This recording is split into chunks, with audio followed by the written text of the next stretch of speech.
नमस्कार, अपना एमपी देख रहे हैं आप। आपके साथ मैं हूं ललित प्रजापति। शुरुआत पॉलिटिकल खबर के साथ। कांग्रेस के प्रदेश अध्यक्ष कांग्रेस नेता ने जीतू पटवारी की शिकायत आला कमान से की है। अमिताभ अग्निहोत्री ने खड़गे सोनिया गांधी को पत्र लिखा है। चापलूसों, पट्ठों, पूंजीवादियों की वजह से चुनाव हारी 66 विधायकों की सीट पर 50 पर हार मिली, इसका जिक्र अमिताभ कर रहे हैं। पटवारी अध्यक्ष बने रहे तो 20 सीट भी नहीं मिलेंगी। कांग्रेस ने अग्निहोत्री के खत पर दी सफाई। चापलूसी और पट्टेबाजी बीजेपी में है, यह कांग्रेस ने कहा है।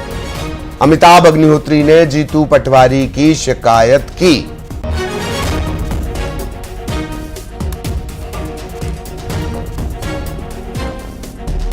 और जीतू पटवारी जी को जो हटाने के लिए मैंने लिखा है और कांग्रेस की दयनीय स्थिति के लिए लिखा है, उसका आधार ये है कि मध्य प्रदेश में अभी जो है 2018 में हमारा वोट प्रतिशत कांग्रेस का प्रदेश में 40% था और 2024 के लोकसभा चुनाव में वो 8% घट के सिर्फ 32% रह गया।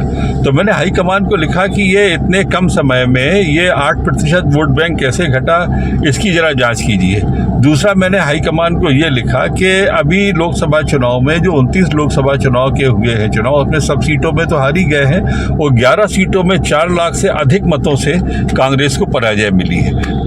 तीसरी बात उसमें मैंने ये लिखी है कि प्रदेश के अंदर अभी जो है 66 विधायक हैं। 66 विधायकों में लोकसभा चुनाव में 50 विधायकों के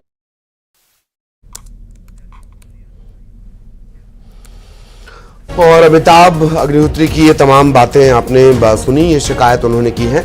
सहयोगी शैलेंद्र भदौरिया इस वक्त हमारे साथ जुड़े हुए हैं। शैलेंद्र के पास आपको लिए चलेंगे। दो बातें शैलेंद्र, एक तो इस तरह से थोड़ा हाईलाइट मिल जाता है, लंबे अरसे से स्क्रीन पर आ भी नहीं पा रहे थे शैलेंद्र भदौरिया, लेकिन एक पहलू यह भी है कि कहीं ना कहीं बीजेपी को मौका मिला और जिन बातों का वो जिक्र कर रहे हैं वोटिंग परसेंटेज का, वो तो खैर कांग्रेस के लिए शर्म का विषय है ही। शैलेंद्र, देखिए, बिल्कुल आपने ठीक कहा। जिस तरीके से मध्य प्रदेश में विधानसभा के बाद अब लोकसभा में कांग्रेस को करारी हार मिली और कांग्रेस देखिए जीतू पटवारी पर अग्निहोत्री जी इसलिए भी सीधे तौर पर हमलावर हैं कि अभी वर्तमान में वो प्रदेश अध्यक्ष हैं और जिस तरीके से क्लीन स्वीप का जो दावा बीजेपी कर रही थी मध्य प्रदेश में, उसको करने में कामयाब रही। और देखिए, बिल्कुल बात यह सही है कि विधानसभा में भले ही 66 सीटें कांग्रेस ने जीती हों, लेकिन उन 66 में से अगर देखें तो विधानसभा चुनाव में 50 सीटें ऐसी हैं जहां पर कांग्रेस को हार का सामना करना पड़ा और यही कारण है कि अब वो गंभीर आरोप लगाते हुए उन्होंने सोनिया गांधी और मल्लिकार्जुन खड़गे को पत्र लिखा है और साफ तौर पर यह कहा है कि जीतू पटवारी अगर वो प्रदेश अध्यक्ष रहे तो मध्य प्रदेश में हालत ये हो जाएगी कांग्रेस की विधानसभा चुनाव में 20 सीटें जीतना भी मुश्किल हो जाएगी। और जिस बात का आपने जिक्र किया, बिल्कुल सही बात है कि देखिए उनका जो बयान सामने आया, उनकी जो शिकायत सामने है, उसके बाद बैठे बिठाए बीजेपी को एक मुद्दा मिल गया है। बीजेपी लगातार ये कहती रहती है कि पट्टावाद, पूंजीवाद और चापलूसी जो है वो कांग्रेस में काम करती है और उसी के आधार पर पद दिए जाते हैं। तो ऐसे में जब उनका ही कार्यकर्ता जो पूर्व प्रवक्ता भी रहे हैं और वो यदि सोशल मीडिया पर एक अपना वीडियो जारी करते हैं, उसके माध्यम से वो अपने अध्यक्ष की कार्यप्रणाली पर सवाल खड़े करते हैं, तो विपक्ष का जो बीजेपी का सवाल खड़ा करना भी लाजमी है। हालांकि कांग्रेस की अगर मैं बात करूं तो इस बारे में जब कांग्रेस के नेताओं से बात हुई तो उन्होंने कहा कि देखिए ये वक्त जो है वो कांग्रेस में परिवर्तन का वक्त चल रहा है और जीतू पटवारी की अगुवाई में एक नई कांग्रेस मध्य प्रदेश में खड़ी हो रही है और ये मौका जो है वो विपक्ष के तौर पर बीजेपी से लड़ने का है। लेकिन जो लोग अपने ही नेताओं पर सवाल खड़े कर रहे हैं वो कहीं ना कहीं पार्टी का हित नहीं चाहते, वो जनता का हित नहीं चाहते हैं। जी, आपने वैसे नए शब्द का जिक्र किया शैलेंद्र, तो बहुत सारे लोगों को उसमें भी मौका नजर आ रहा है, तो इस वजह से सुर्खियों में रहेंगे, तब तो उन्हें मौका मिलेगा नई टीम में। बहुत बहुत शुक्रिया आपका शैलेंद्र इस तमाम जानकारी के लिए। सहयोगी शैलेंद्र विस्तार से जानकारी दे रहे थे और किस तरह से कांग्रेस की जो सिर्फ फुटअव्वल है, अब वो जाहिर तौर पर बीजेपी के लिए मौका। इधर खंडवा में लोकसभा चुनाव के बाद कांग्रेस एक्शन में है। कई नेताओं को पार्टी से निकाला गया है। छैगांव माखन जनपद अध्यक्ष महेंद्र सावनेर को पार्टी से बाहर किया गया है। पूर्व महापौर अणिमा उबेजा, गुरमीत उबेजा भी निष्कासित कर दिए गए हैं। पार्षद कन्हैया वर्मा समेत कई बागियों को पार्टी से निकाल दिया गया है।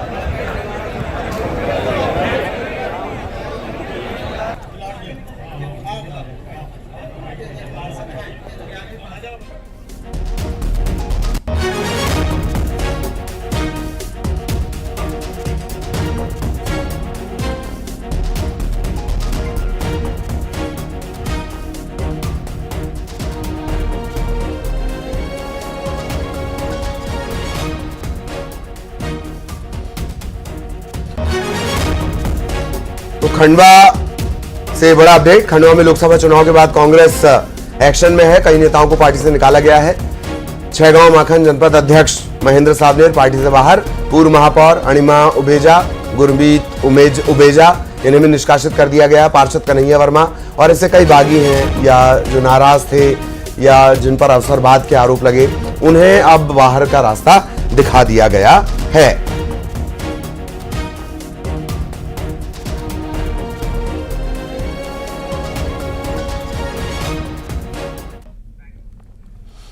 छिंदवाड़ा की अमरवाड़ा विधानसभा उपचुनाव के लिए कमलेश शाह ने नामांकन दाखिल किया। बीजेपी के प्रत्याशी कमलेश शाह के नामांकन में सीएम डॉक्टर मोहन यादव के अलावा वीडी शर्मा भी शामिल हुए। सीएम ने कमलेश शाह की जीत का दावा किया। साथ ही कहा कि अमरवाड़ा के विकास के लिए सरकार कोई कोर कसर नहीं छोड़ेगी।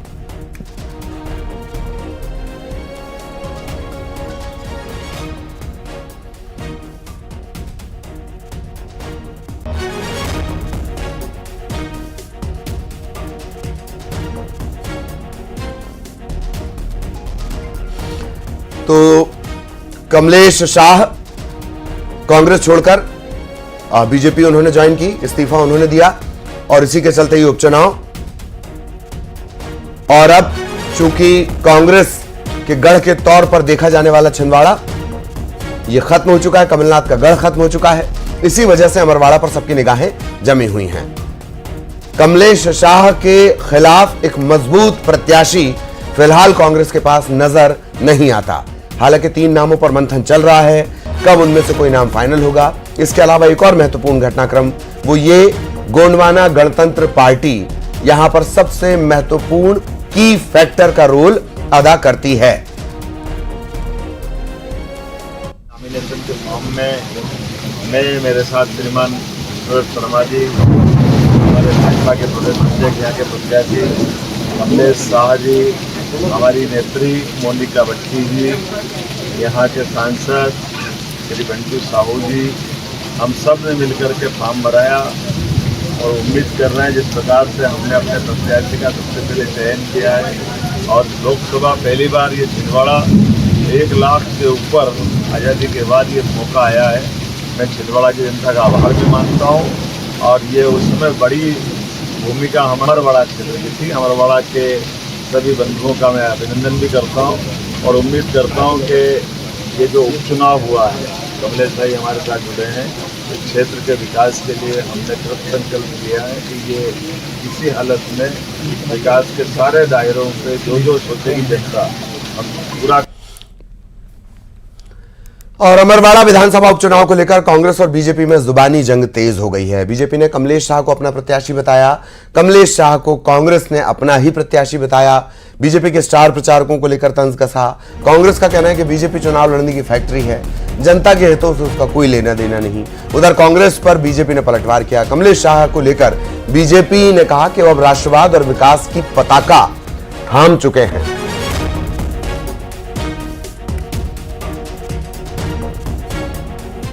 कांग्रेस का प्रत्याशी तो कमलेश था, वो बीजेपी ने घोषित कर दिया है। हमारा तो सिटिंग एमएलए था ना।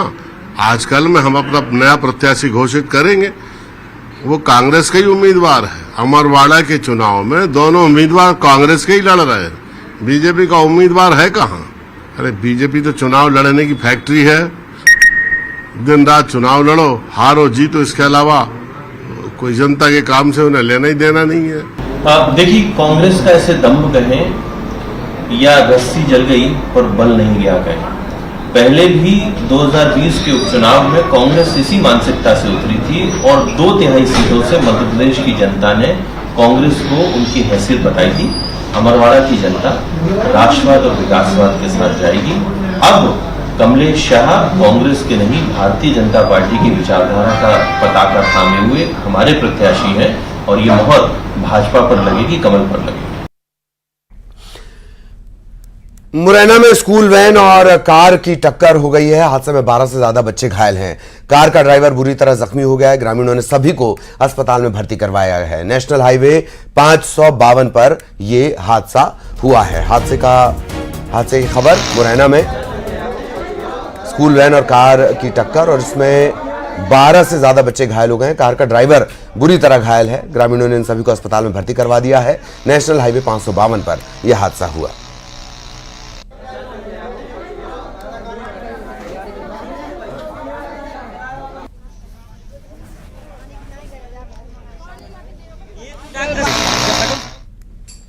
इंदौर पेपर लीक मामले में विरोध प्रदर्शन हुआ है। एनएसयूआई ने डीएवीवी प्रशासनिक संकुल में प्रदर्शन किया है।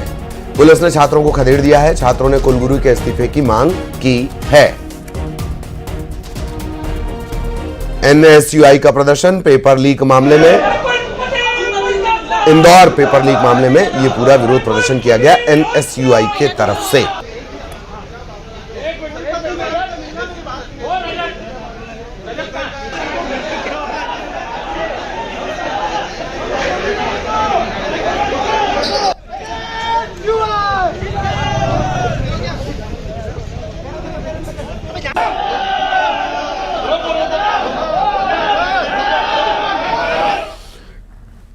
इधर ग्वालियर में एक रेस्तरां संचालक की पिटाई कर दी गई। घर में घुसकर इसे मारा गया। पड़ोस में रहने वाले 3 भाइयों ने इसे पीटा।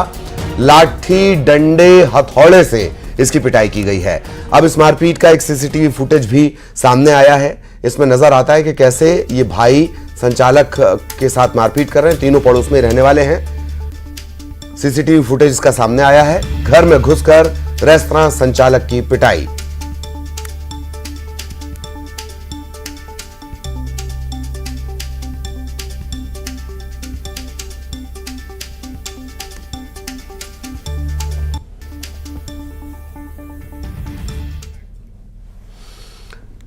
और टीकमगढ़ में बदला है मौसम का मिजाज। तेज हवा के साथ झमाझम बारिश हुई है। गर्मी से लोगों को राहत मिली है। बारिश के चलते शहर की बिजली व्यवस्था बाधित हुई है। बिजली की आपूर्ति बाधित हुई है और फिलहाल बिजली गुल है।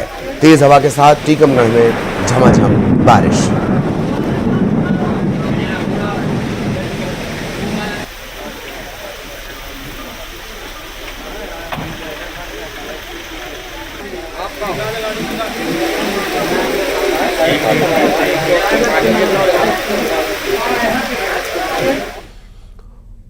और पूरे मध्य प्रदेश में ही प्री मॉनसून एक्टिविटी जारी है। भोपाल समेत कई जिलों में बारिश हो रही है। कई इलाकों में बादल छाए हैं। टीकमगढ़ की तस्वीरें आपने देख ही ली।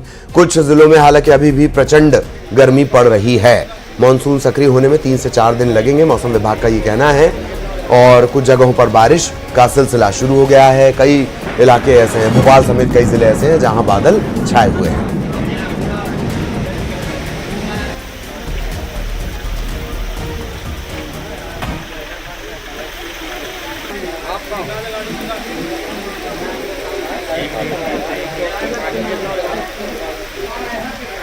देख रहे हैं कि कुछ इलाकों में बारिश भी हो रही है, लेकिन कुछ इलाके अभी भी तप रहे हैं। आने वाले समय के लिए किस तरह का फोरकास्ट है? नहीं, जैसे कि हमने पूर्वानुमान दिया था, पिछले 24 घंटे में अनेक जगहों पे जो है मध्य प्रदेश में जो है वर्षा दर्ज की गई है। उसके साथ ही जो पूर्वी उत्तर पूर्वी भाग जो देखते हैं, रीवा संभाग के कुछ जिले वहां पे जो है, और ग्वालियर चंबल संभाग के कुछ जिलों में जो है हल्की मीन्स टेम्परेचर में बढ़ोतरी है और कहीं कहीं हीट वेव की मीन्स दर्ज किया गया है।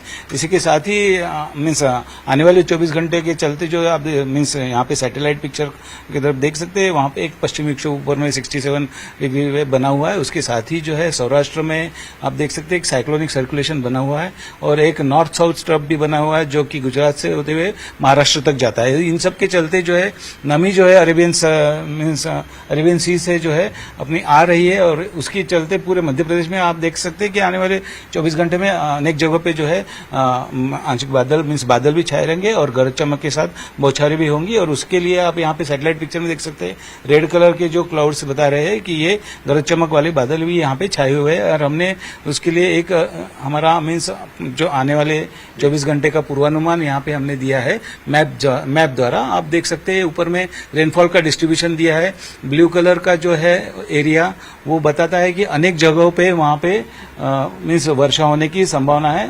और अभी मानसून के बारे में जो है अभी हमारा मुख्यालय द्वारा अभी कुछ एडवाइजरी आई नहीं है। और मानसून का ट्रैक रख रहे हैं और मानसून का जो एडवांसमेंट आप देख सकते हैं यहाँ पे कि मानसून का ये नॉर्दर्न लिमिट ऑफ मानसून यहाँ पे आज का डेट का जो मीन्स बता रहा है, तो उसमें उन्होंने जो है means conditions are favourable for further advancement of monsoon in the state of Gujarat, Maharashtra, means Chhattisgarh, Odisha and coastal Andhra Pradesh, ऐसा उन्होंने कहा है फॉर नेक्स्ट 3-4 डेज। इन ऐसे मान के चलते कि उन्होंने मध्य प्रदेश का नाम नहीं लिया, तो हो सकता है 3-4 दिन के बाद मध्य प्रदेश में आने की पूरी संभावना बनी हुई है। तो देखिए, मौसम वैज्ञानिक है, वो बता रहे थे किन किन जिलों में हल्की फुल्की बारिश है और किन जिलों में अभी भी लोगों को तपिश का सामना करना पड़ सकता है, लेकिन पूरी तरीके से मानसून सक्रिय होने के लिए आपको 3-4 दिन का इंतजार और करना होगा। कैमरामैन अजय तंवर के साथ शैलेंद्र सिंह, न्यूज 18 भोपाल। इधर इंदौर में